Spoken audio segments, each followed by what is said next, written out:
بسم اللہ الرحمن الرحیم۔ آج کے نئے ٹاپک کے ساتھ water and different aspects related to water. میں ہوں آپ کا ہوسٹ عمیر احمد، اور آج کے ٹاپک میں ہم واٹر سے ریلیٹڈ کچھ اہم چیزوں کے بارے میں ڈسکشن کریں گے۔ تو اس سے پہلے ہم واٹر سائیکل یا ہائیڈرولوجک سائیکل بھی پڑھ چکے ہیں، وہاں سے بھی آپ کچھ پوائنٹس لے سکتے ہیں واٹر کی امپورٹنس کے بارے میں۔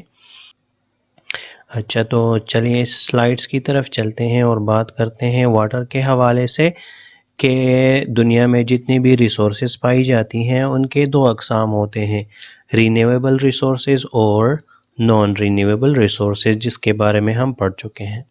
تو واٹر ایک رینیویبل ریسورس ہے، اس کا مطلب یہ ہے کہ یہ سائیکل سے گزر کر بار بار رینیو ہو سکتا ہے۔ تو اس کے بارے میں ہم ابھی بات کر لیتے ہیں کہ water is circulated with the help of hydrologic cycle and evaporation from water bodies takes place, جس کو ہم نے ہائیڈرولوجک سائیکل میں ڈسکس کیا تھا کہ واٹر باڈی سے ایواپوریشن ہوتی ہے ویپرز کی شکل میں، اور یہ ویپرز جب اوپر ایٹماسفیئر میں جاتے ہیں تو یہ کول ہوتے ہیں، اور کولنگ کے ساتھ ساتھ ان کی کنڈنسیشن بھی ہوتی ہے، اور اس پروسیس کے ذریعے واٹر ویپر سے واپس لیکوڈ ڈراپلیٹس میں کنورٹ ہو جاتے ہیں۔ اس ٹیکنیک کو ہم آرٹیفیشلی بھی یوز کر سکتے ہیں، اس پروسیس کو ڈسٹیلیشن کہتے ہیں، اور اس کو ہم آگے اسی ٹاپک میں ایکسپلین کریں گے۔ اور جب یہ واٹر ویپرز کی شکل میں اوپر جاتے ہیں تو زمین کی طرف پریسیپیٹیشن کی فارم میں واپس آتے ہیں۔ پریسیپیٹیشن مینز رین، سنو وغیرہ۔ اچھا، واٹر کوانٹٹی، تو اگر دیکھا جائے تو واٹر کی کوانٹٹی دنیا میں بہت زیادہ ہے۔ 70% of the earth is chord with water, لیکن یہ سارے کا سارا پانی جو ہے یوز کے قابل نہیں ہے۔ The quantity of water is great, but 97% of the water is in oceans, and جیسا کہ آپ کو معلوم ہوگا کہ اوشن واٹر سالٹی ہوتا ہے، اس کو ہم ڈفرینٹ پرپسز کے لیے یوز نہیں کر سکتے۔ Just 3% of the water is fresh water, تو سمندر کے علاوہ جتنا بھی پانی ہے ریورز میں، پونڈز میں، لیکس میں، ڈیمز میں، یہ سارا فریش واٹر ہے، اور یہ تقریباً 3% ہے۔ لیکن اس میں بھی ایک پرابلم یہ ہے کہ فریش واٹر میں سے صرف ایک حصہ، یعنی کہ 1/3 پارٹ جو ہے وہ ہم یوٹیلائز کرتے ہیں، اور اسی فریش واٹر کا 2/3 پارٹ آئس کی شکل میں ہے جو ہم ڈائریکٹلی یوز نہیں کر سکتے، اور یہ آئس آرکٹک اور انٹارکٹک ریجن میں بھی بہت زیادہ ہے، اور اس کے علاوہ جو ماؤنٹنز پر آئس ہوتی ہے وہ میلٹ ہو کر ریورز میں آ جاتی ہے، اس کو ہم ایزیلی یوز کر سکتے ہیں۔ واٹر کمز فرام 2 سورسز، جو ہم واٹر یوز کرتے ہیں 1/3 حصہ جس کا بھی ہم نے ذکر کیا، تو وہ واٹر 2 مین سورسز سے ہمیں میسر آتا ہے۔ تو اس میں سے ایک ہے سرفیس واٹر اور دوسرا ہے گراؤنڈ واٹر۔ تو پہلے بات کر لیتے ہیں سرفیس واٹر کے حوالے سے کہ the fresh water above the ground is known as surface water۔ زمین کے اوپر جو ہمیں پانی نظر آتا ہے کہاں پہ؟ پونڈز میں، لیکس میں، ریورز میں، سٹریمز میں، تو یہ سارا سرفیس واٹر ہے جو کہ ہم دیکھ سکتے ہیں۔ It is needed for agriculture، یہ بہت زیادہ اس کے یوزفل پرپسز ہیں، جیسے کہ ایکویٹک لائف، اس میں ہم فش کلچر کر سکتے ہیں، اور ایگریکلچر کے لیے تو بہت زیادہ کارآمد ہے surface water. It is also a source of traveling with the help of boats۔ بہت ساری کنٹریز میں سرفیس واٹر ریورز وغیرہ کو بوٹنگ کے لیے یوز کیا جاتا ہے۔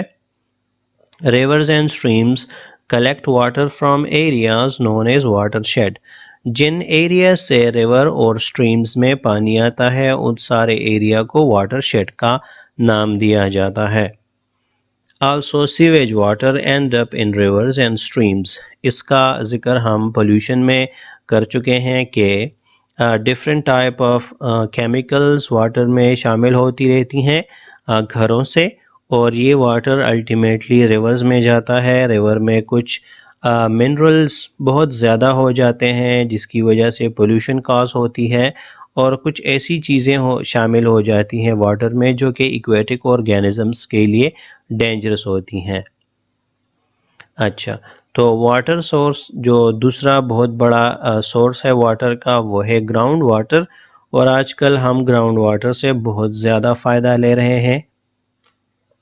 Some rain water goes deep into the soil. بارش کا سارا پانی زمین میں نیچے نہیں جاتا، بہت زیادہ پانی ریورز وغیرہ میں چلا جاتا ہے۔ Some water is absorbed by the plants, of course. And water reaching very deep into the earth form groundwater resources. تو نیچے زمین میں جو پانی کا بہت بڑا ذخیرہ ہے اس کو گراؤنڈ واٹر کہتے ہیں، اور یہ ہمیں نظر نہیں آتا، تو ہم ڈگنگ وغیرہ کے ذریعے، بور کے ذریعے اس کو نکالتے ہیں۔ اور جو بارش کا پانی ہے یہ بھی الٹیمیٹلی نیچے جاتا ہے اور گراؤنڈ واٹر کا حصہ بن جاتا ہے، لیکن سارے کا سارا پانی نیچے زمین میں نہیں جاتا، بہت زیادہ پانی ریورز میں چلا جاتا ہے، کچھ کو پلانٹس ایبزارب کر لیتے ہیں اور کچھ پانی ایواپوریٹ ہو جاتا ہے، تو اس کا کچھ حصہ نیچے انڈر گراؤنڈ واٹر میں چلا جاتا ہے۔ Aquifers are underground reservoirs of water and consist of rocks. آپ نے سنا ہوگا کہ نیچے زمین میں راکس ہوتی ہیں، اور راکس سے جو پانی ہمیں ملتا ہے وہ زیادہ صاف بھی ہوتا ہے اور اس کی کوالٹی بھی اچھی ہوتی ہے، اس کا ذائقہ بھی کافی بہتر ہوتا ہے۔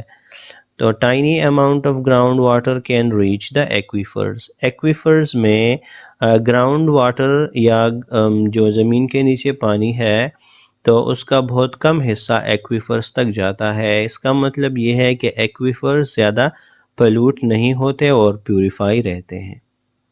اچھا، water shortage. The aquifers are running low as the people are pumping out the water faster than it can be replaced naturally. چونکہ ایکویفرز تک جانے والا پانی بہت کم ہوتا ہے اور ایکویفرز سے ہم جو پانی نکالتے ہیں وہ بہت زیادہ کوانٹٹی میں نکالتے ہیں، اس وجہ سے زمین کے نیچے ایکویفرز میں پانی کی سطح کم ہو رہی ہے بہت تیزی سے۔ The water levels of many aquifers are beginning to drop rapidly. تو یہ ایک بہت بڑا پرابلم دنیا کے کئی علاقوں میں آ چکا ہے اور آ رہا ہے کہ انڈر گراؤنڈ ایکویفرز میں جو فریش واٹر ہے، جو پینے کے قابل ہے، وہ بہت تیزی سے کم ہو رہا ہے۔ The solution to water shortage، تو واٹر شارٹیج کو ہم ڈیفرنٹ طریقوں سے سالو کر سکتے ہیں، لیکن یہ طریقے سارے کے سارے ایکسپینسو ہیں۔ ایک ہے ڈی سالٹنگ دا سی، دوسرا ہے ٹاونگ واٹر، اور تیسرا ہے واٹر کنزرویشن۔ تو ہم ان تینوں کو ون بائی ون اب ڈسکس کریں گے کہ ان کا کیا مطلب ہے۔ اچھا، تو واٹر کنزرویشن میں ہم ایک بہت بڑا کام جو کرتے ہیں وہ ہے بلڈنگ ڈیمز۔ تو ڈیم تو سب لوگ جانتے ہیں کہ ڈیم کیا ہوتا ہے۔ A dam is a structure built across a river that blocks the flow of water. تو ریور کی نارمل فلو کو روکنے کے لیے ہم دیوار بنا دیتے ہیں اور دیوار کے پیچھے سارا پانی جمع ہوتا رہتا ہے، جس کو عام زبان میں ہم ڈیم کہتے ہیں۔ The dam can also be called an artificial lake.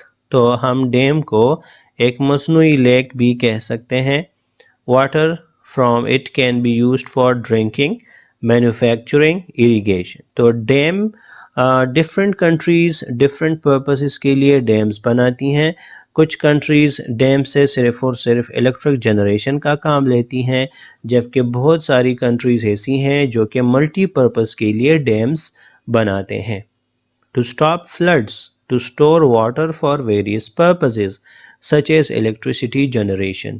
تو ڈیمز کے ایک اور ڈیم کا زبردست قسم کا جو فنکشن ہے وہ اس میں ہم فش بھی گرو کر سکتے ہیں ڈیمز میں، اور ڈیمز میں فش زبردست طریقے سے گرو کرتے ہیں، وہاں پہ ویجیٹیشنز بھی نیچے ہوتی ہیں اور ڈیم کی فشز انتہائی زیادہ ٹیسٹی بھی ہوتی ہیں۔ تو ہم ڈیم سے یہ فائدہ بھی لے سکتے ہیں کہ ڈیم میں فش کو یا ایکویٹک آرگینزمس کو گرو کریں۔ Millions of the people depend on dam for survival. تو جتنی بھی چیزیں ڈیم کے احاطے میں آتی ہیں، ڈیم سے فائدہ لیتی ہیں، ان چیزوں کے ساتھ بہت زیادہ لوگ منسلک ہیں، اور اس کا مطلب یہ ہے کہ ڈیم انتہائی زیادہ لوگوں کو فائدہ دیتا ہے۔ آف کورس ڈیم کے بہت سارے نقصانات بھی ہیں، لیکن ہم اس ٹاپک میں اس کو ڈسکس نہیں کریں گے۔ اچھا، نمبر 1 جو ہم نے ابھی ڈسکشن کی کہ 3 طریقے ہیں، تو اس میں نمبر 1 ہے ڈی سیلینائزیشن۔ اس کا کیا مطلب ہے؟ artificially removing extra salts from the ocean water to make it usable۔ تو اوشن واٹر سے ایکسٹرا سالٹس کو ریموو کرنا تاکہ اس کو یوز کے قابل بنایا جائے۔ salty water can't be directly used۔ Countries such as Saudi Arabia practice this process of cleaning water۔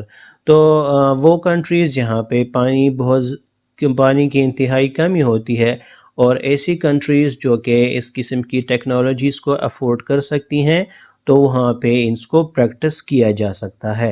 لیکن جتنے بھی آرٹیفیشل پروسیسز ہیں تو یہ سارے ایکسپینسو ہیں۔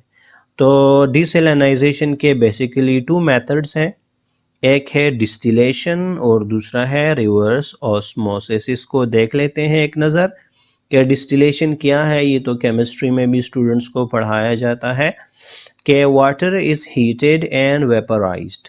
ڈسٹیلیشن میں پانی کو ہیٹ کر کے ویپر میں کنورٹ کر دیا جاتا ہے۔ the salts are left behind۔